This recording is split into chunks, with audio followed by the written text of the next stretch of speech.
ফেরেশতার নবীর দরবারে মধ্যে 100 খবর 24000 খবর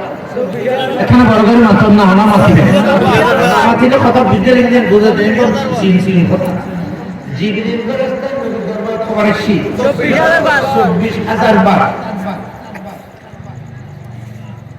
সাইখান সিন্ধ করেন সাই আমরা অনেক মুশকিল মানুষ ওয়াজ বুঝল আর জানে সামনে আপনি কোরআন শরীফের আয়াত হবো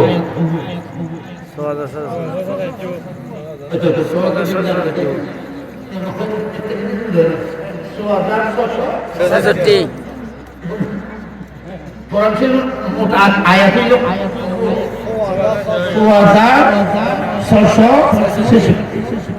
24000 উত্তম 16000 বাঘা বাদ দিলেন 7000 ধরো 7000 আয়াত নাই 6,600 মিনিট 700 দিলেন 7000 দিলেন কোরআন শরীফ যদি আয়াত 7000 হয় তো জিবরিল কোরআন নিয়ে আসতে হলে একটি একটি আয়াত নিয়ে আসলে নবীর দরবারে কত আসবে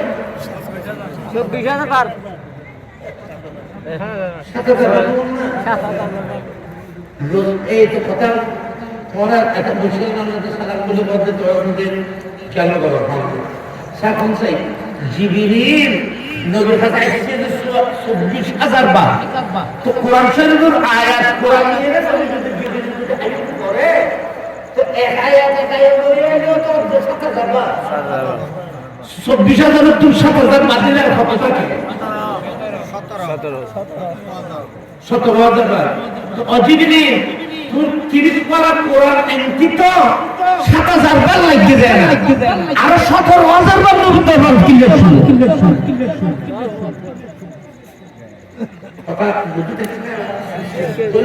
জিবরিল শুধু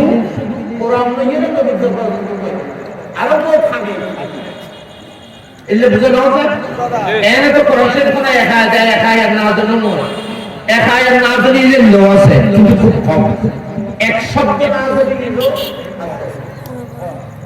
কিন্তু খুব কম কিন্তু কোরআন শরীফে একবারে এক সূরা না যদি হওয়া যেমন সূরাতুল আনআম রাসূল পাকের মধ্যে একবারে না যদি